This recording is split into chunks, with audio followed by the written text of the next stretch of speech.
Hi everybody, welcome back to the Gala, to the LOMCP Gala. We're very excited this year. It is also in person as well as virtual. Last year, of course, everybody knows that we went virtual, which was a benefit to us because now we're learning more techniques and applying that to our marketing. Last year actually was the best result for the gala that we had. So this year we're very excited to invite you back. We have a wonderful program this year. We will introduce you to Janet Grove from the Basilica, Mindy Greiling. She was a past state legislator for mental health and has written a book about her experience. Let people know about LOMCP, the Lynn Olson Medical Crisis Program. And we are anxious to be able to help people because we have a nice collection of funds and we need to let that go and be of help. So thank you so much.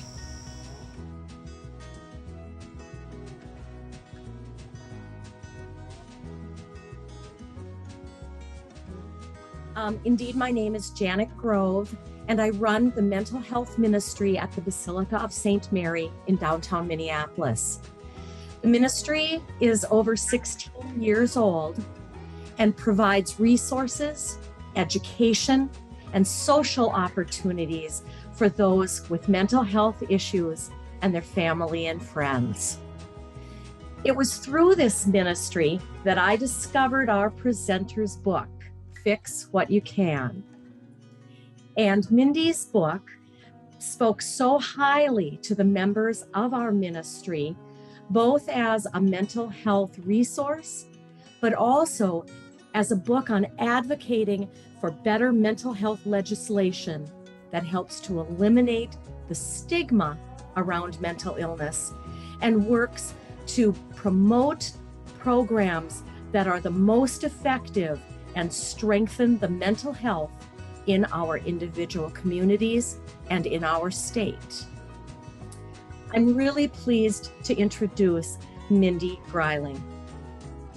Mindy was a member of the Minnesota's House of Representatives for 20 years. She helped found the nation's first state mental health caucus, which successfully lobbied for a significant increase in Minnesota mental health funding. She has served on state and national boards of the National Alliance on Mental Illness and is on the University of Minnesota Psychiatry Community Advisory Council. Thank you, Mindy, for all of your work. It is an inspiration. On to you. Thank you very much, Janet, for that beautiful introduction, and to Deb for inviting both of us here today, and for having mental illness be one of the areas where families in medical crisis can apply for grants to tide them over. I think that's so very important. So I'm honored to be invited here. And right now, I'm going to share a PowerPoint with that will go along with my presentation. The title of my book is Fix What You Can, and the subtitle is Schizophrenia and a Lawmaker's Fight for Her Son. And that pretty much sums up the book. I wrote it for about 4 main reasons. And the first one is, I really think that especially mental illness, of all the illnesses, needs empathy. People don't understand it often. And thankfully with COVID, there's a little more awareness and a lot more media coverage, and people are coming forward with their stories. And this is wonderful. And we want people to have empathy, I certainly do, for people with mental illness and their families. Often, not knowing about something makes people fear people with mental illness more than have empathy. So that's one of my big goals in writing this book. And it's a goal of our son, Jim, too. And here he is with me when we were actually taking campaign pictures because, as Janet said, I was in the legislature for 20 years. So here we had a picture of us in our backyard when Jim already did have his mental illness, but we hadn't been speaking out about it as much. And Jim got sick in 1999, and he'd always, even when he was a teenager, he had social anxiety. I always kind of wondered, what is his future going to be like? Because he liked to have one friend at a time. He did not have a swarm of friends like his older sister Angela did. But I thought, well, he's just a different person. He marches to a different drummer. And then when he was a teenager, he got into drugs. And that's also a common story. People who use marijuana and then experiment, possibly as he did, with other even worse drugs. Although I have to say there's more and more research now to show that mental illness is often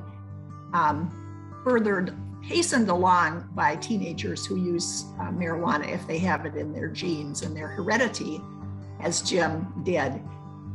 But it wasn't until he was in college that he was diagnosed with schizophrenia. He was 21, and he had actually gone to the psychiatrist and a psychologist and gotten treated for depression. And he was very much seeking treatment for that. And we tried to get him to use less drugs, but he was kind of using that as a way to feel better as well. But we were all surprised when he was 21, he ended up in jail due to his psychotic break. And he broke into a neighboring apartment, broke the glass, sat on the couch, and said he was talking to a voice all night long. And the police took him to jail, and I had to go to Montana, where he was going to school, to get him out of jail. And we luckily had a good attorney, a good judge, and he got to come back to Minnesota with the admonition to get mental health treatment. And if he could stay clean with no trouble for a year, his record would be wiped clean. And he did, and it was. So that's a really good result. We didn't have good results like that the whole time he was sick. And that's therefore one of my other goals in writing the book, is decriminalizing mental illness. If we don't understand it, we don't have empathy, we fear it, or people delay getting treatment for various reasons, then often some people with mental illness end up in jail or worse yet, in prison. So I didn't like that beginning when we didn't know what was going on. Jim didn't get the appropriate help, and he ended up in jail. So that's another one of my themes in the book.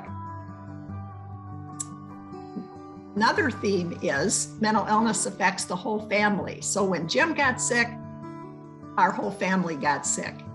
When I was a child, my grandmother, and here she is, we called her Grandma Teddy, she had schizophrenia. So as I mentioned, when Jim was using marijuana when he was 14, 15, 16, and then other drugs after that, he was playing with fire, because we have the mental illness gene in our family through my grandmother, but she didn't present the way he did. So I did not have a clue, even though I grew up with her living right across the street from us, until she went to the Rochester State Hospital when I was in 5th grade.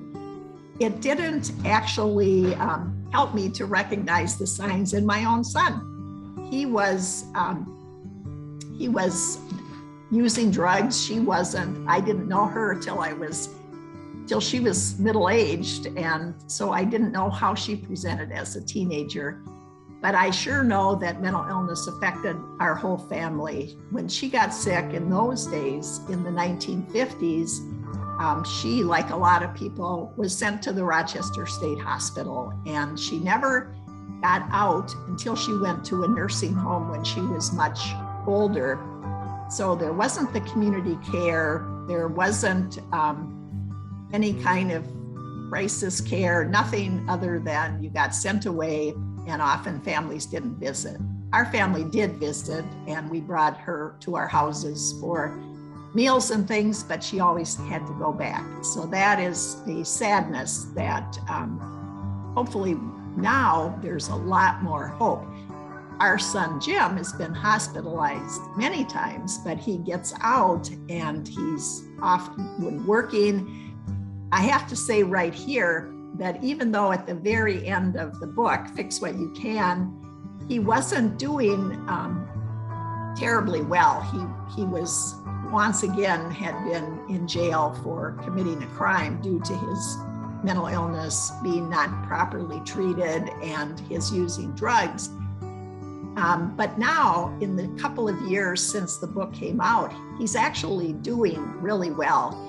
So that's a success story. He's on a better medication. There are so many different antipsychotics, and they all work differently on any given person. But the one that works well for him, and it's actually considered the gold standard for many people if they don't succeed on other drugs, is a drug that he's on right now, and that enables him to be sober.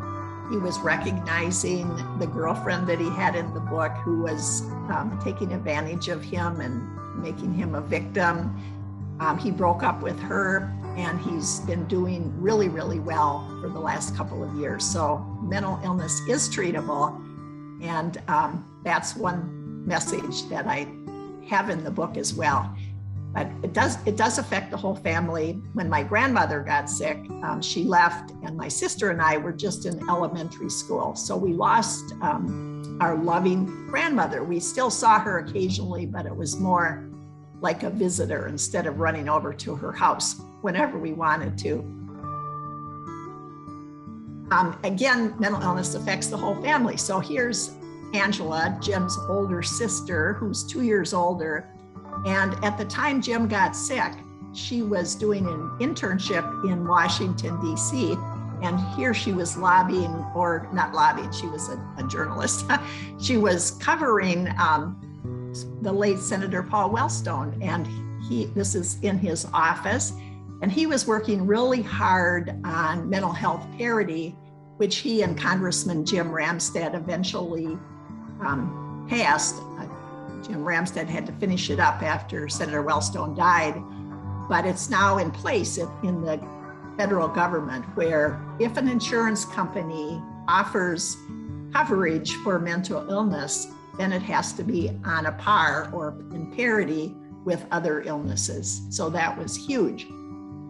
Senator Wellstone has a brother with mental illness, so he was very understanding when Jim first got sick.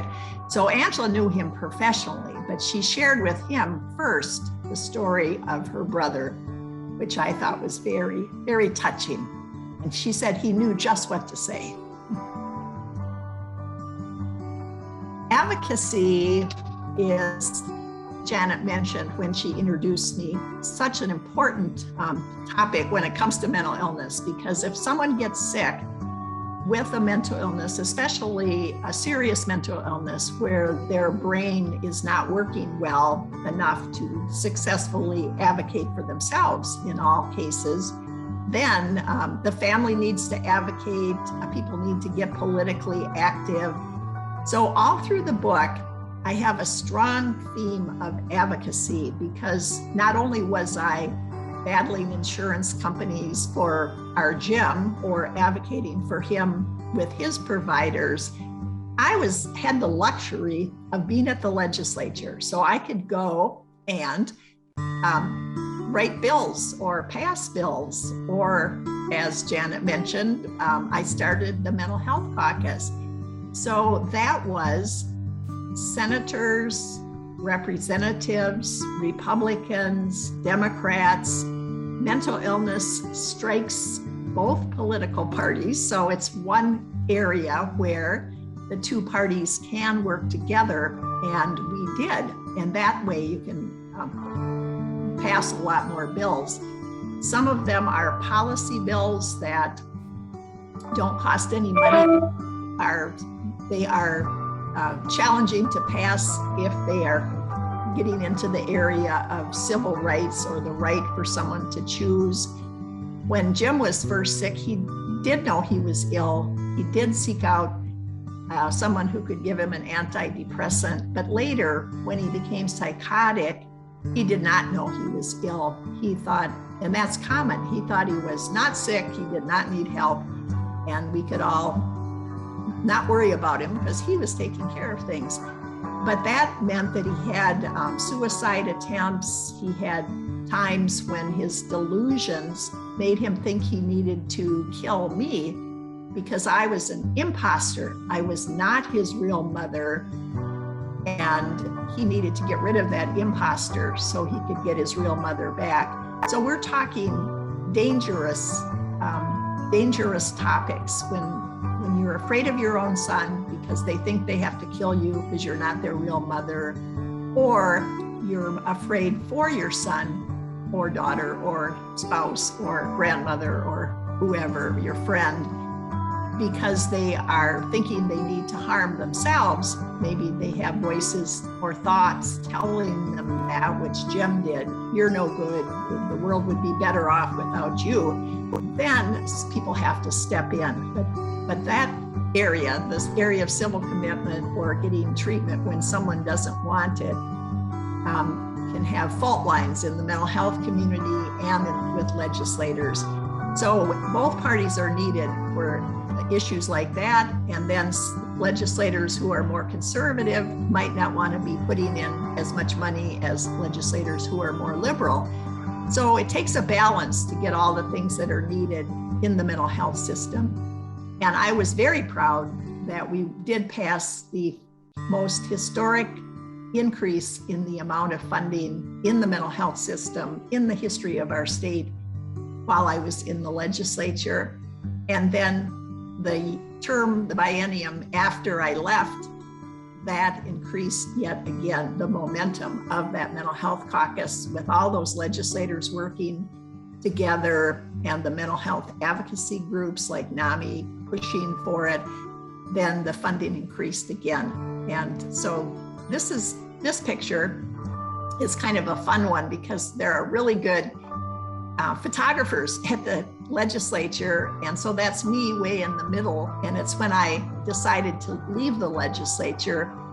I left in 2013, January 31st. And so here I'm getting a standing ovation for my work in education and also the mental health system.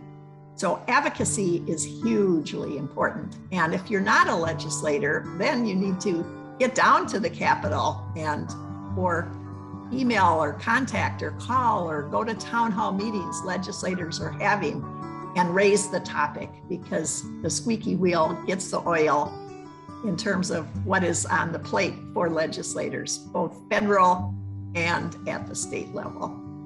I, by the way, mailed my book to the my federal representatives, Senator Smith and Senator Klobuchar, and I'm in Congresswoman Betty McCollum's district. So they all have a copy of the book. And I said, whenever you're working to decriminalize mental illness, think of our family. And then this is me. Now I've worked at the state level. I was on the national board of NAMI and the state board of NAMI.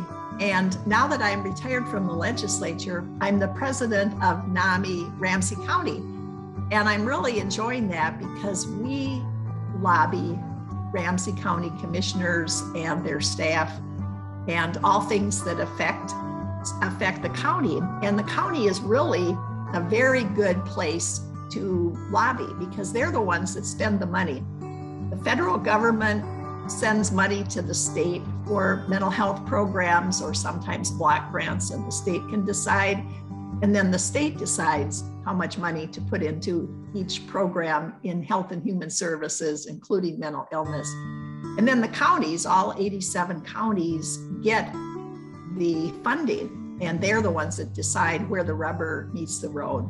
So it's very important to lobby counties, but they're the least lobbied. They're often called the invisible layer of government. So I love being the president of NAMI-Ramsey County, and we have a robust board, and we lobby the county for things like affordable housing, or the legislature recently passed a new program where people that don't recognize they're ill with a serious mental illness, but they look like they're going to have to be hospitalized or civilly committed if they don't get help.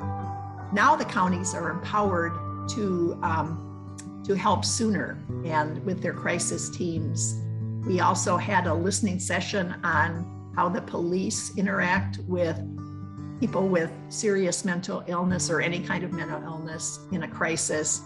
And that was very informative. We shared that with the county. So it's there, and there's a Hennepin County NAMI as well doing many of the same things. So it's a very important level to advocate.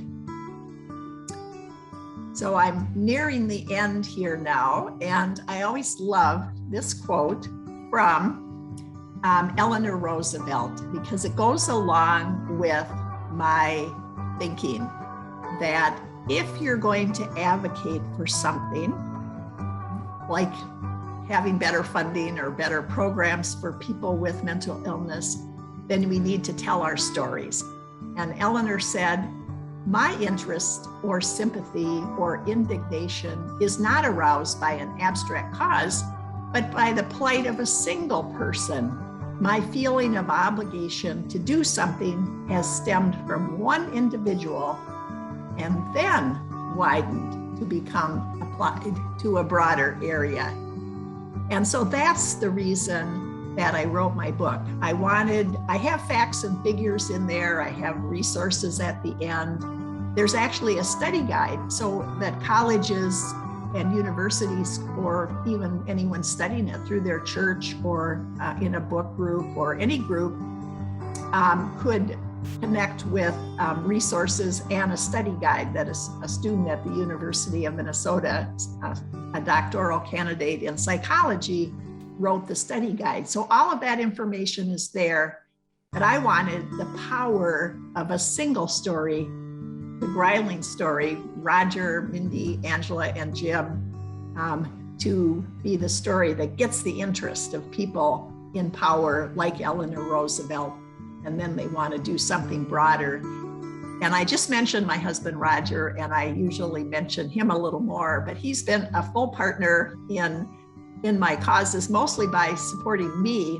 And then I go out and do the rabble-rousing type things because he's a quieter person than I am. But it definitely, when mental illness affects the whole family, it affected our marriage. I have some of that in the book.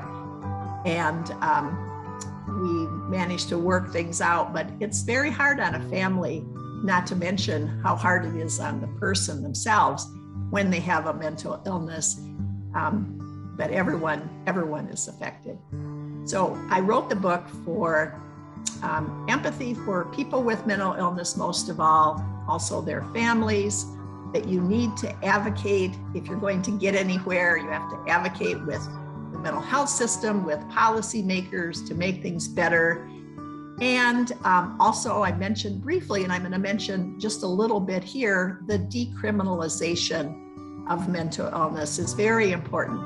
Jim, when he first was very sick and we really had to face things, was when he ended up in jail in Montana. He'd been diagnosed, but we kind of thought it would go away, or maybe it was mostly drug-induced psychosis. So we only faced up to it when he got into jail.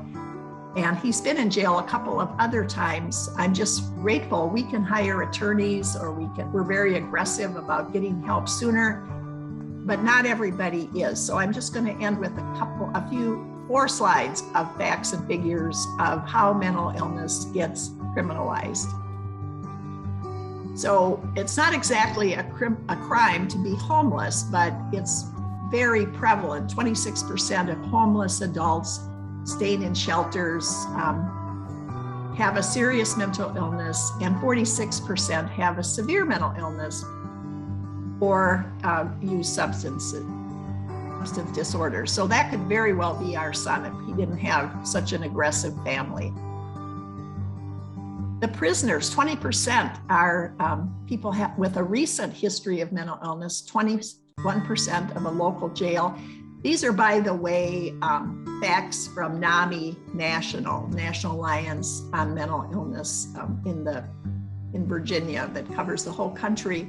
And actually, I have toured jails when the percent is much higher. I once toured the Ramsey County Jail, and on that day, everything can vary day to day, but on that day, almost 3/4 of the people in the jail, Ramsey County Jail, had a mental illness of some sort.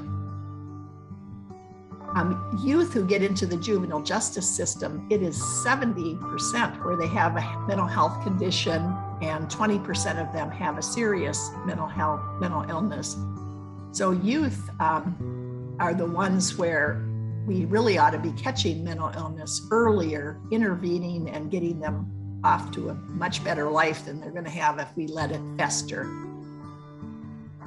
And then we talk a lot lately about disparities in the mental health, in the whole healthcare system and in the world when we come to housing, employment, opportunities.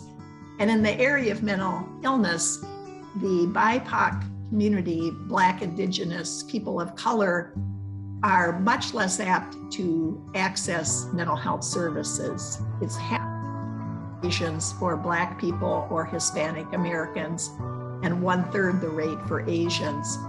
NAMI did not have a figure for Indigenous people, Native Americans, but I'm sure it's very high as well. So we need to advocate to make sure everyone has a chance to get into the mental health system. And I can say, as a Caucasian family, it's very hard for us too, but then imagine if you have cultural fears about the mental health system, or don't have insurance, or any number of reasons why the BIPOC community does not access mental health services as much as others. So all this to say that those of you at the gala tonight who are contributing or supporting the Lynn Olson Medical Crisis Program are doing very important work. It's the kind of work that would help families like mine and all the other families that we have in our state and in our country. So thank you very much for inviting me and letting me talk a little bit about our situation, and just know that it applies to many, many people. 1 in 5 people actually have a mental illness at some time in their lives, and then think of all their families and friends. So it's huge what you're doing. Thank you.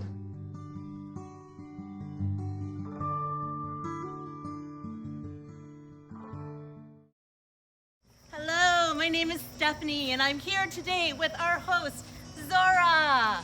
I have been working very hard on my equine translation skills so that Zora here can tell me about all the wonderful items here that you can bid on in order to support the Lynn Olson Medical Crisis Program.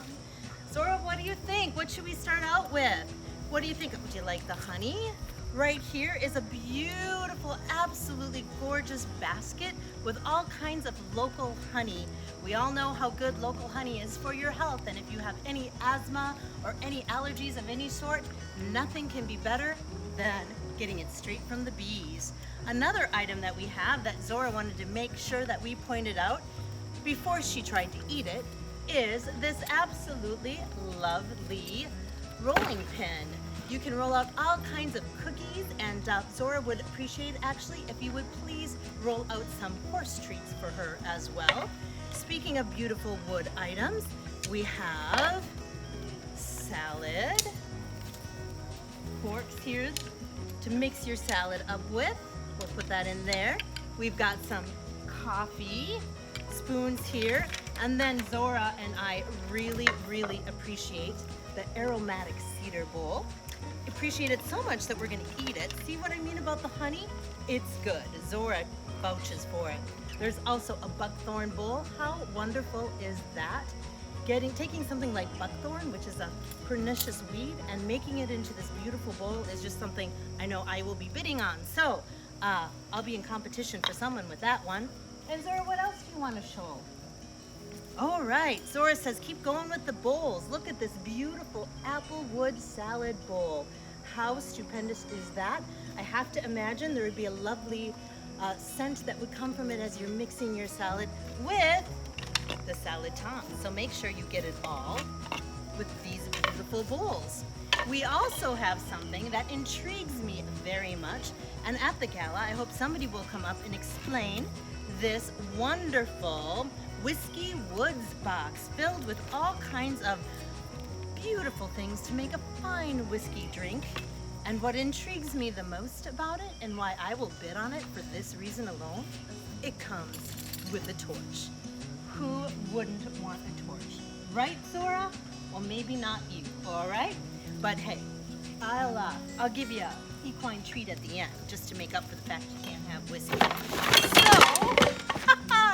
So, Zora thinks it's so wonderful that she wanted you to see it in a grand display of excitement.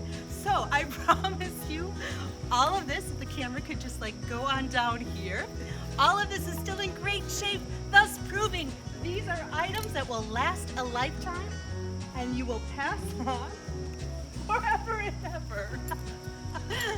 And you know, when there's a mess that happens like this, who doesn't want a verbroom? So yes, this is exactly what is needed, and while I cannot promise you it would work on grass, I can promise you it will be excellent in your kitchen. So please, Zora agrees.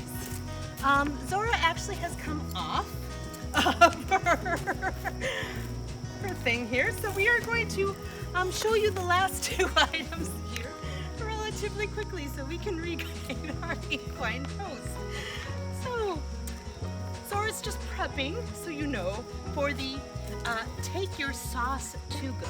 This is a fun game you can bring anywhere, including following Zora with it.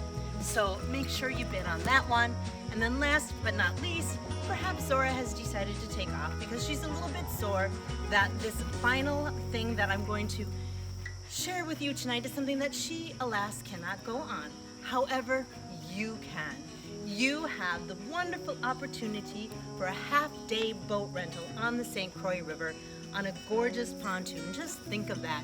You, your family, your loved ones, or anybody else you care about on a beautiful pontoon sailing down the St. Croix River in the bright sunshine, enjoying the beautiful trees and habitat that the St. Croix gives us. So I highly, highly, highly encourage you, please bid, bid, bid. Whether it's the beautiful honey, it's the bowls that can withstand all kinds of equine adventure, or the very fiery whiskey set, the room, or have some fun in the park, or buy it all.